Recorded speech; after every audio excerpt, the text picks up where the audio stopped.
Eh bien bonjour à toutes et à tous et bienvenue sur cette nouvelle vidéo. Je vais vous demander de vous installer confortablement parce qu'on va parler de plein de choses. Aujourd'hui autour de ce feu de camp, je vais vous raconter de nouvelles histoires effrayantes sur Minecraft. On va s'installer tranquillement entre nous, n'hésitez pas à baisser la lumière, à tendre l'oreille. Et bien sûr avant toute chose, si vous aimez ce genre de concept, à vous abonner et à lâcher un maximum de pouces bleus. On va s'installer et on est parti pour découvrir 3 nouvelles histoires effrayantes sur Minecraft.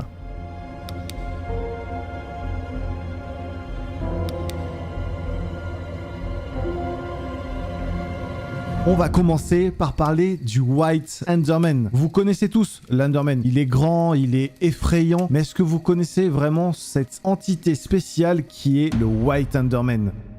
On va parler d'un joueur qui vient d'arriver dans un Stronghold et il a cru entendre le bruit d'un Enderman qui était en train de mourir dans la lave. Vous le savez, dans le Stronghold, on peut retrouver un petit peu de lave à côté dans la salle du portail. Donc il a suivi ce son jusqu'à la salle du portail. Et là, il se retrouvera nez à nez avec plusieurs Endermen et un Enderman blanc qui se démarquait des autres avec les yeux verts et des particules vertes autour de lui. Tellement qu'il a peur, il a couru le plus vite possible vers là où il était arrivé. Et il a couru et il est arrivé devant sa base. Mais la porte d'entrée s'est ouverte toute seule et il a pu apercevoir des stacks de TNT dans l'entrée de sa base. Et tout a explosé d'un seul coup. Mais il a survécu. Il a vu un Enderman s'approcher de lui. Il a commencé à glitcher et à faire des bruits bizarres. Et là, il s'est transformé en Enderman blanc, en White Enderman. Il a couru dans l'eau la plus proche, parce que vous le savez sûrement, un Enderman ne peut pas aller dans l'eau. Mais il a continué toujours à s'approcher de lui. Il arrivait à marcher sur l'eau. Ce n'était pas n'importe quel Enderman. C'est dingue. Le joueur s'est fait taper par le White Enderman, mais une fois a suffi pour le tuer. C'est un one shot, alors que le joueur était full netherite. Il reprend donc son souffle. Et comme il était mort pas loin de son point de spawn, il a pas perdu de temps, mais en voulant cliquer sur le bouton réapparaître, il a vu que le bouton, il était plus là. Il n'était pas disponible. Il y avait juste écrit retour au menu. Il a donc rage quit et il a supprimé la save de son monde. Et c'est donc la première apparition du White Enderman. Je vais vous parler maintenant de mon expérience vis-à-vis du White Enderman. Comme vous le savez, je vais souvent dans le Stronghold. Je fais beaucoup de vidéos, ça veut dire que je vais souvent tuer l'Ender Dragon. Vous avez la preuve sur la chaîne, vu qu'il y a plein de vidéos sur ce sujet. Donc j'en ai beaucoup visité et au fil du temps, dans toutes mes visites, j'étais en mode cette légende n'est vraiment qu'une légende et je ne le croiserai jamais. Jusqu'à ce jour, le 21 janvier 2022. À mon habitude, je tournais une énième de mes vidéos que vous aimez tant et je suis arrivé au Stronghold. Et des sons commençaient à se faire apparaître dans cette structure iconique de Minecraft. Moi j'étais parti pour aller tuer l'Ender Dragon. C'était une vidéo où j'avais quand même du stuff relativement cheaté. Et donc je me suis dit que ces bruits que j'entendais à l'intérieur de cette structure venaient forcément de peut-être mon plugin ou des choses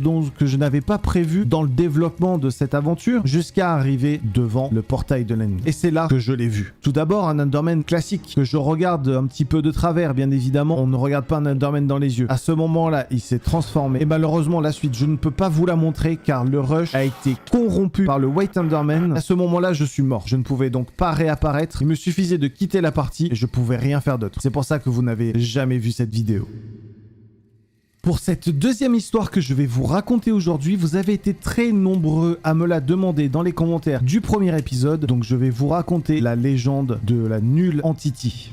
L'histoire commence avec un joueur qui nous raconte sa première expérience avec Null. Il jouait normalement avec son ami sur une ancienne version de Minecraft entre l'alpha et la bêta quand ils étaient plus jeunes. Ils avaient beaucoup entendu parler des histoires à propos de Herobrine, mais ce qu'il a vu était bien différent. Malgré qu'il agissait quasiment de la même manière, ce n'était pas ça. Non, lui il était complètement noir, on ne pouvait distinguer aucun détail, juste du noir. Notre protagoniste n'avait pas forcément fait attention à lui étant donné qu'il n'agissait pas de manière agressive. Et pourtant, cette entité va lui rester en tête et quelques années plus tard, avec un nouveau launcher de Minecraft, il va décider de le retrouver. Et c'est donc dans une survie complètement banale, en rentrant d'une session de minage dans une forêt, il croise une torche de redstone. Il passe à une conclusion très rapide en pensant que c'était un prank de Mojang, et pourtant, en arrivant chez lui, il y avait un panneau très étrange avec écrit nul. Encore une fois, ce serait trop surnaturel pour être vrai. Encore un prank, qu'il se disait. Mais pourtant, en se réveillant pour passer la nuit, il entendit des bruits comme des pleurs gémissements et même des cris qui disparaissent comme des glitches. Il regarde donc tout autour de lui jusqu'à entendre un bruit de dégâts de chute. Il se retourne et il voit ce qu'il pense être Herobrine. Puis son jeu a freeze jusqu'à complètement crash son jeu. Énervé et effrayé, il avait envoyé un message à Mojang. Mojang qui a répondu après 2 mois. La réponse était "We cannot say anything discussing the matter of Herobrine". Désolé pour mon accent anglais, mais l'histoire ne s'arrête pas là. Notre joueur change de version pour la 1.7.2 quelques mois après pour faire une nouvelle survie. Après quelques jours en jeu, très profondément sous terre, il avait découvert un couloir en ligne droite. Il voulait faire demi-tour, mais il découvre alors qu'un mur de stone bloquait son chemin, comme s'il voulait qu'il évite de s'échapper. Forcé de continuer son chemin, il découvre à nouveau une torche de redstone. Puis il progresse et il découvre de nouvelles torches jusqu'à arriver au bout. Il est accueilli par un panneau avec écrit des choses qu'il n'arrivait pas à lire. Se jouent alors une nouvelle fois des sons étranges, demandant de l'aide, des bruits corrompus, puis tout d'un coup, le son se coupe. Cette fois, il ne voulait pas se retourner et prit un screenshot du panneau avant de quitter le jeu. Après traduction, voilà à peu près ce qu'il y avait écrit sur le panneau. Help, Nul is here. Tell everyone about me. Qui veut dire en français, aidez-moi, Nul est là, prévenez tout le monde. Intrigué, il réouvre le jeu et tombe face à Herobrine. Il ne pouvait plus bouger, les yeux fixés sur lui. Il utilisait le chat dans une langue qu'il ne comprenait pas. Donc il a pris des screenshots de tout cela avant que le jeu crache une nouvelle fois. En traduisant ces phrases, tout devenait de plus en plus creepy. Les phrases étaient: j'ai besoin d'aide. Tu te rappelles de cette entité en noir. Je suis piégé. Ce que tu entends sur moi est faux. C'est lui le méchant. Préviens tout le monde que je suis piégé. Si tu ne m'aides pas, c'est son jeu à présent. En conclusion un petit peu de cette histoire, est-ce que Herobrine serait donc le gentil dans l'histoire? Il se serait donc fait piéger par Nul? C'est une question qu'on peut se poser. Pour répondre à cette question, j'ai décidé de me remettre dans les conditions du joueur. Retourner en version 1.7.2 et chercher différentes maps, différentes seeds, plusieurs essais. Je suis allé voir directement en spectateur pour voir si je trouvais ce couloir dans les cavernes avec une fameuse torche de redstone, jusqu'au jour où je suis tombé sur cette seed. Je suis donc descendu dans une caverne où j'ai aperçu en spectateur un sorte de couloir assez étrange. J'ai donc continué à avancer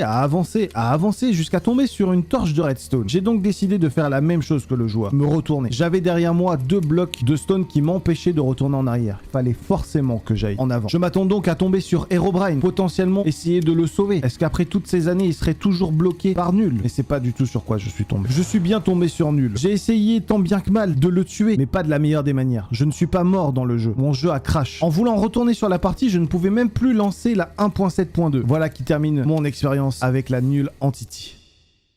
Je vais maintenant vous raconter la 3e histoire de cette vidéo. On va parler de VLLR. Vous allez très vite comprendre de qui il s'agit. On va parler du joueur It's DJ Crafter 66. Pour le reste de l'histoire, je vais juste l'appeler It's. Ce sera plus rapide. It's a décidé d'écrire ce qui lui était arrivé il y a 2 ans sur Minecraft. Son ami et lui venaient de commencer une partie en mode survie ensemble sur un serveur privé. Et par chance, il y avait un village pas loin du spawn. Et comme toute partie qui commence bien, ils récupèrent du bois, font des outils et une petite maison. Au bout d'un moment, il commençait à faire nuit. Et les 2 amis ont commencé à faire demi-tour en direction de leur maison. Imaginez bien qu'il faisait nuit noire et d'un coup le temps est passé au jour. Son ami a donc pensé qu'il avait juste remis le jour avec un /timesetDay pour vraiment passer la nuit instantanément, pour éviter les mobs ou parce qu'il avait peur de la difficulté, mais absolument pas. Il lui dit que c'était pas lui et que ce n'était donc personne d'autre apparemment vu qu'ils ne sont que 2 joueurs sur le serveur. It's est donc allé vérifier directement les logs du serveur. Le seul admin du serveur c'était lui et personne d'autre. Il décide donc de descendre encore plus bas dans les logs et à un moment il voit écrit VLLR a changé le temps à 10 000.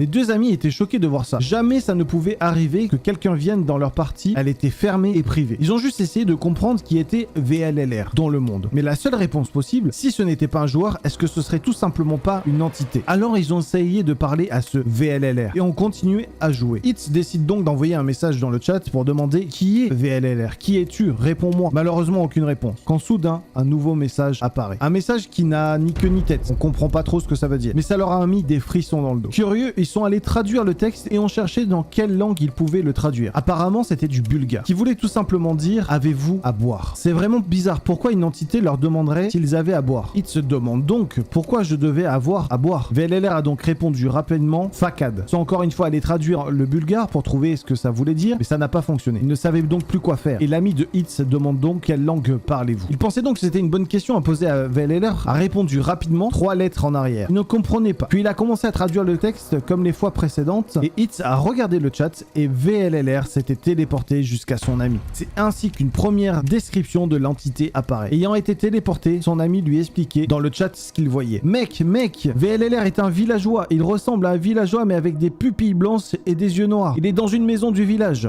S'ensuivit de terrifiants messages dans le chat. Son ami a été banni du jeu par VLLR. Mais ce n'est pas tout. VLLR s'est ensuite téléporté à Hitz. Voici une description de ce qu'il a vu.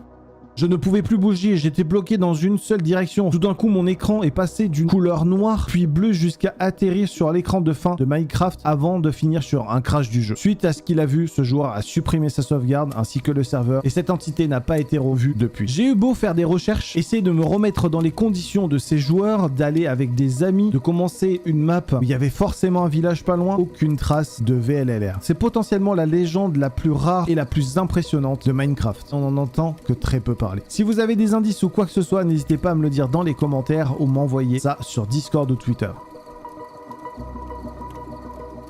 Et bien voilà mesdames et messieurs, on arrive à la fin de cette vidéo creepypasta, histoire d'horreur, etc. J'espère vraiment que ça vous aura plu. C'est un format un petit peu différent de ce qu'on a l'habitude de faire sur la chaîne, mais j'avais envie de vous le proposer, surtout après un épisode 1 qui avait été très complet et fait d'une manière un petit peu différente. Faites-moi vos retours dans les commentaires. En tout cas, nous on se retrouve très vite pour de prochaines aventures. N'hésitez pas bien sûr à mettre un maximum de pouces bleus et à vous abonner. Je vous fais des bisous, je vous dis à la prochaine. Ciao, bye bye.